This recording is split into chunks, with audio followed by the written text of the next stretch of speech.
Ever since I was a kid, one of my favorite BMWs has been the E24. I think it's super underappreciated, one of the most beautiful ones ever made, and I love the shark nose nickname. Today, I get to interview Addison, a young enthusiast who's put so much time and love into this E24. It's one of the best I've ever seen. And this is Addison, yes, the hi, owner nice to meet you. of this beautiful, like literally beautiful E24. Yeah, it is special, definitely. A lot of work has gone into it over the past couple of years, but I wouldn't even call it a labor of love because it's been just a joy the entire time.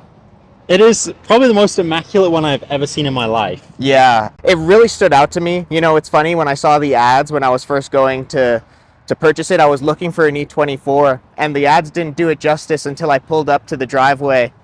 And the second I saw the car in person, I knew that it had to be mine. So, yeah, I haven't looked back since. How long have you had this car for? I got it just over 3 years, about 3.5 years ago now. Got it in the south of Calgary. It's been a Canadian car its entire life. I bought it with 170,000 kilometers. And the nice thing is with these engines that are in here, the M30 engines, they're bulletproof. As long as you half know how to maintain them, they'll last you for a lot longer than a lot of the cars end up lasting. Now, I've always wanted an E24, but the maintenance is kind of what scares me because some of these cars could just go on and on and on in repair costs. How much maintenance have you had to do to this? I mean, yeah, a fair bit. I mean, there's the common stuff like spark plugs, oil, but the big bill recently, I actually had my friend at LS Motorworks, Seb, drop the engine, drop the transmission. We did head gasket, oil pan gasket, rear main seal, basically every single vacuum line, every coolant line. I mean, even with all that said, it's $4,000. So to do all of that work, it's not horrible, but a little painful for sure. Yeah. How much did you pay for the car when you bought it? I got the car for 19 when I originally bought it. It was listed for around 21 and a half. I wanted to talk it down a little bit more, but I also didn't want to let it slip. So yeah, ended up settling on that price. And it's funny, they've just continued to go up in value since then. I think I got a pretty good deal on this one. I didn't realize it was manual too. Yep, 5-speed manual. Wow. From the factory as well. Not converted? No. Okay, yeah, because a lot of people swap these, don't they? Yeah, the swaps are fairly simple because the transmission, the Getrag transmissions are fairly easy to come by and the swap is straightforward. But the guy who originally bought this car, I think it was a spec car because I've never seen this paint color on another E24. I've actually been looking since I bought it. And I called BMW a couple times. They don't have any info on the paint color. It's called Platinum Grün Metallic. So I think the guy who originally got it spec'd it, manual, paint color. So it seems like the costs are sort of what I expected. They're obviously a bit on the pricier side, but they don't scare me. But now I want to know, why did Addison buy this instead of a more modern car? So how old are you? I'm 26. And what inspired you to buy a car like this at 26 instead of a new, let's say for 30 grand, you could have got an E46 M3? Yeah, definitely. You know, I like E46 M3s. I definitely wouldn't say no to a car like that. But there's something special about 1980s cars. I love how mechanical it is. It's not even OBD1, so there's no onboard computer.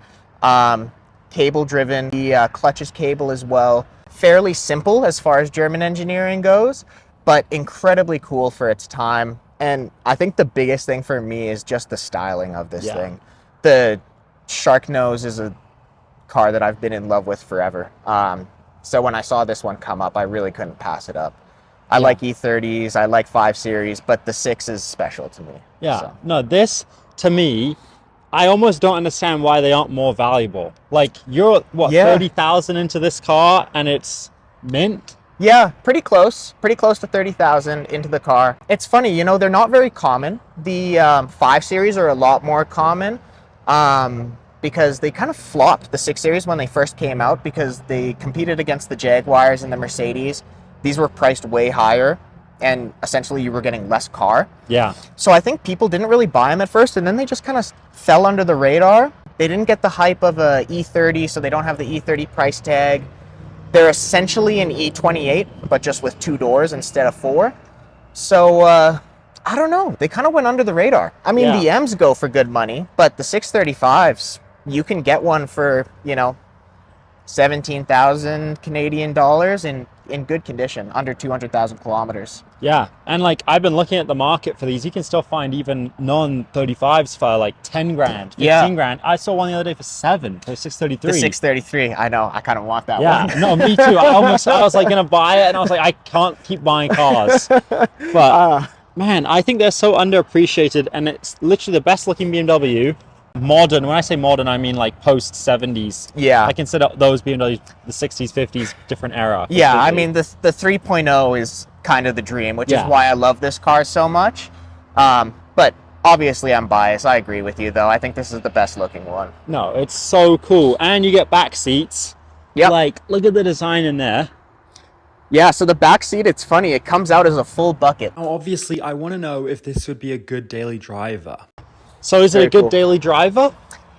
I think it would be a good daily driver. I don't daily drive it, but it's not bad on gas. It's definitely thirsty compared to today's standards, but still not terrible. $70 a tank, and it stretches 500 kilometers, so not bad. It is a ton of fun to drive, though. I mean, 205 horsepower, so this one to the wheels, I don't know what it would make. Probably less than that since it's old, but you feel very fast in this car. It does feel like you're going very quick, probably because the doors are so thin, you don't have any airbags, so it feels very raw. It's a lot of fun. Well, speaking of that, let's go for a ride. You really do have to slam these doors.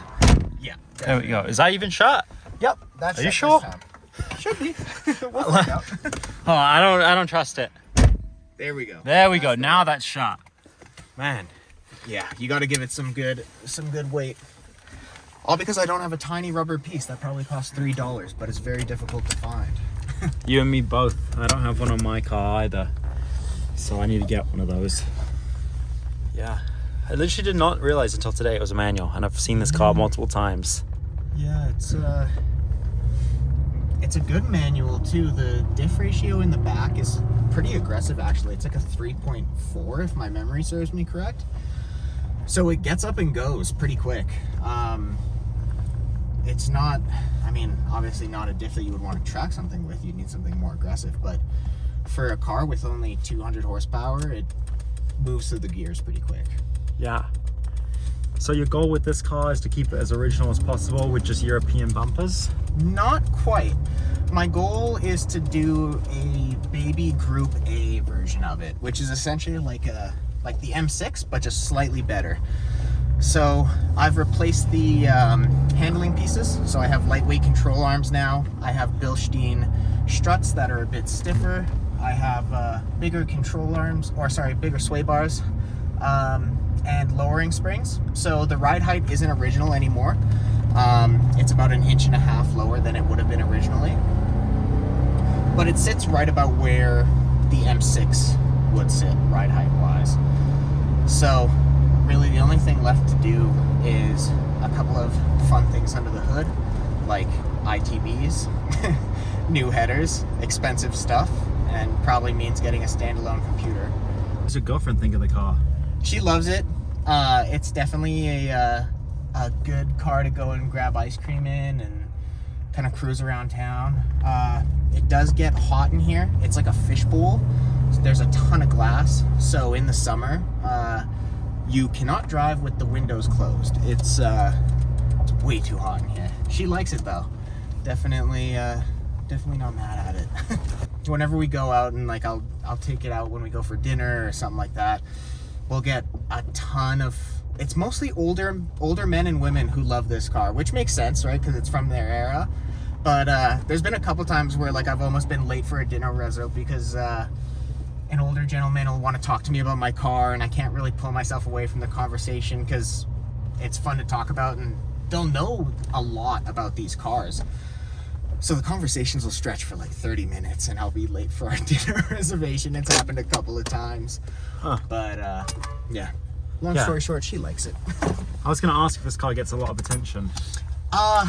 Yeah, from certain people it does. From, like I said, older gentlemen, older women, they like it a lot.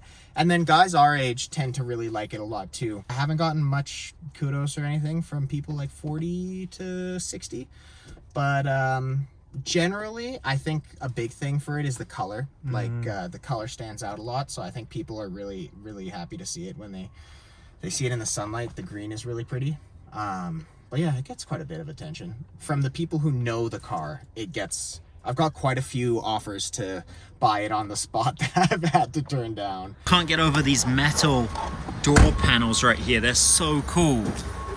That is the kind of stuff that I love to see in cars. Little classy details. And again, the door. Hold on. There we go. Do you have any other classic cars at home? No, classics, I guess not. My dad is really the guy who got me into cars. He has a AP1 Honda S2000 that he's had since new. So when I was a little tyke, we used to ride around in that thing a lot. And it's crazy to think that that thing is almost considered classic now. It's 25 years old. So depending on your definition of classic, that's pretty close. I still really wanted to find out why old BMWs. My family is originally from Eastern Europe. And so I saw a lot of content coming out of Eastern Europe about the 5 Series and the 6 Series because they're a lot more popular out there, it seems like, than here in Canada. I got hooked once I started seeing videos of guys putting these on bags, and then started looking at the racing lineage of these cars, and it turns out that they have an incredibly rich racing history. Spa, Nürburgring, they raced in Group A. Once I started getting into that stuff, it really sunk its claws into me. Now, with the chance to interview a classic BMW enthusiast, I wanted to know what he thought about the direction BMW's going in. It's not for me, personally. The new M5, I mean, it goes without saying, for most car enthusiasts, is a pretty big disappointment. I don't mind the new M2. It's not horrible looking. I'm not really fond of a lot of new cars in general. Like, they're incredibly fast, but there's something about F-Series and onwards that it doesn't really spark a lot of joy in me. It's cool to see objectively. I'll see them driving down the street and say, okay, fast car, looks good, but I don't know, I could take it or leave it. I like 80s cars. I really like them. Like old Porsches, like the 944, I love. Now, one of the last things I want to know before considering buying one of these is, what is it like to keep one on the road in 2025? You know what? Not nearly as bad as you would think. I think I have a good example of it. There are some things that if they're not maintained like anything else, right? Like I had to replace all of my suspension pieces. Anything that was rubber that was underneath the car has been replaced. But like any old car, rubber's going to degrade. It's going to get soft and it's going to get, sloppy. Aside from that though, it's surprisingly not bad. The big saver for it is the M30 engine, which BMW used through so many cars and multiple generations of cars. Finding parts for it is not terrible for the engine. Big killer for these cars really comes down to how they were maintained when they were still new. People didn't get on top of it. Timing chain guides, tensioners, stuff like that. Not as bad as they are nowadays on like Audi engines and Volkswagen engines. But that plastic, if it gets dry and brittle, you're in for a lot of trouble with these engines. Simple maintenance stuff, incredibly easy to come by. Oil though is thick, very thick. Like I run a 10W40 in this car. For certain temperatures, the owner's manual calls for 1550, which is incredibly hard to find. Some people use Shell Rotella, which is a diesel oil in these engines because of the zinc in the oil, and apparently that is incredibly good for the health of them. So little things like that, a lot of time on forums reading posts from 2006 and 2007, but if you have the patience to do that, then keeping this car on the road is not a problem at all. And my final question for Addison is, how has this car changed his life?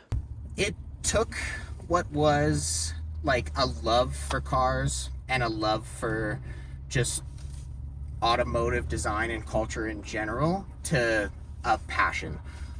Before, I would do like little hobby stuff on my car, like regular maintenance, like most people I think who get into cars kind of find themselves doing. But doing the research on this car, kind of looking back at my childhood and realizing like, oh yeah, cars have always been a big thing for me, and then finally finding, you know, what is my dream car essentially, basically turned it into an obsession for me.